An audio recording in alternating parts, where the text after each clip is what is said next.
messieurs, Pascal Perry, Laurent Neumann, bonjour. Bonjour Jean-Jacques. Vous allez bien? Très bien, pleine Bon. forme. Dites-moi, vous avez vu cette tribune, hein, elle fait du bruit quand même. Elle n'est pas seule, Martine Aubry, à la signer quand même, hein, parce qu'il y a Benoît Hamon, Daniel Cohn-Bendit et Axel Kahn, le généticien, qui sera mon invité d'ailleurs dans quelques minutes, à 8h10. Dure tribune, hein, très dure. Mais que veut Martine Aubry? Ah, ça c'est une bonne question. Je vais vous faire une Oui. révélation. Quand vous Allez-y. posez la question à ses proches, eh bien ils ne le savent même pas eux-mêmes. Oui. Parce que la question Mais c'est elle quelle le est la sait. suite. Or Oui. Martine Aubry, c'est pas la première fois qu'elle fait une sortie de ce Non. genre. Souvenez-vous, Macron ras-le-bol, le travail le Ben, dimanche, moi je me le souviens pacte de quand elle était venue responsabilité. ici même, Voilà. entre les deux tours. Absolument. Mais Des régionales. le problème de Martine Aubry, c'est qu'elle a de la suite dans les idées, mais parfois elle n'a pas d'idée de la suite, vous voyez. Elle sait pas ce qui va se passer après. Alors ce qu'on a compris, enfin en tout cas ce que moi j'ai compris de la tribune, c'est qu'en réalité c'était moins le président de la République qui était visé que le chef de l'État. Ah bah ça c'est le Il moins. y a cette idée qui s'installe à gauche et notamment dans la tête de Martine Aubry qui n'est plus du tout certain que François Hollande sera candidat à l'élection présidentielle. Et donc il faut tout faire pour que ce ne soit pas Manuel Valls qui prenne la place. Vous avez vu d'ailleurs ce passage dans la tribune sur le discours de Manuel C'est le Valls plus dur. à Munich. Et Le je vais plus même dur. vous faire une autre révélation, c'est pour ce passage-là dans la tribune que Danny Cohn-Bendit a finalement accepté de signer. Parce Mais qu'il oui. s'apprête à sortir un livre où il va expliquer qu'il faut une grande coalition droite-gauche pour faire passer en France des mesures à la Gerhard Schröder. Pardonnez-moi, quand vous défendez ce genre de oui. thèse, votre signature en bas de cette tribune oui. est quand même un peu bizarre, mais parce qu'il y a cette Non, mais attaque il est assez frontale, curieux, Cohn-Bendit, comme il y a hein, cette pardon, attaque mais- frontale contre Manuel Oui. Valls sur la politique des réfugiés d'Angela Merkel, eh bien oui, il a accepté de signer. Oui, Pascal. Alors, moi, je n'ai pas beaucoup de goût pour les combats internes au Parti socialiste. J'observe d'ailleurs que c'est une très longue histoire, quand même. Oui. Hein. Depuis le congrès d'Épinay, depuis 1971, c'est la guerre. C'est le Kosovo au Parti socialiste. Et là, donc, c'est quand même un épisode qui est un épisode savoureux. Parce que je me rappelle que Martine Aubry soutenait Dominique Strauss-Kahn.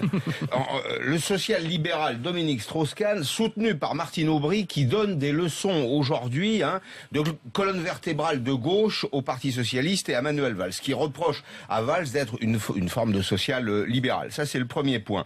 Le deuxième point, c'est que Martine Aubry, elle n'est pas fondée. La politique, par l'exemple, c'est essentiel. Son parti n'a même pas été qualifié pour le second tour aux élections régionales dans le Nord. Elle a refusé de prendre la tête de ses troupes. Il fallait jouer le rôle de Jeanne d'Arc face à Marine Le Pen, face à Xavier Bertrand qui a finalement été élu.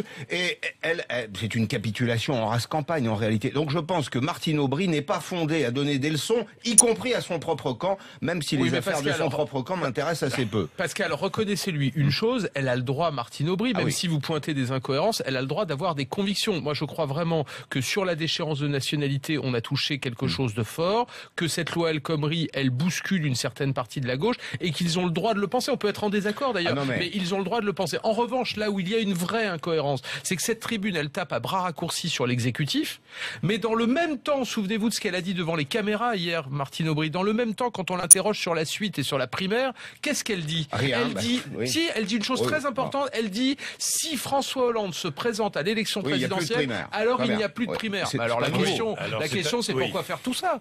Bah, Mais oui, non, mais je comprends pas. Oui. pour viser le Premier Mais je ministre. vois Parce que pas. dans son esprit, Oui. il y a aujourd'hui une lutte d'influence entre le président de la République et le Premier ministre. Ses amis, à Martine Aubry, lui disent qu'il y a du tirage dans le couple président-Premier ministre. Hollande Et donc, Valls. elle se dit, il y a une épreuve de force. Au fond, elle fait de la politique. C'est la politique qu'on fait au PS, le rapport de force. Ils n'ont que ça dans la tête. Le rapport de force. Donc, peser sur le président de la République Oui. pour faire en sorte qu'il se sépare du Premier ministre ou rendre la vie du Premier ministre tellement insupportable et aboutir à sa démission. Pourquoi ?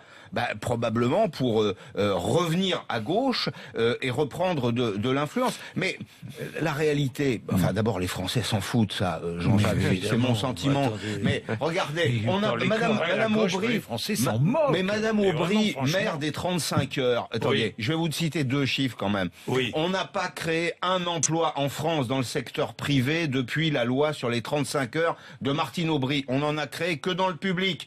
Le premier frémissement, c'est le T4, le trimestre numéro 4 de l'année 2015 où on a commencé à recréer des emplois grâce au pacte de responsabilité. Tout démontre que Martine Aubry a tort politiquement et économiquement. Elle devrait se taire.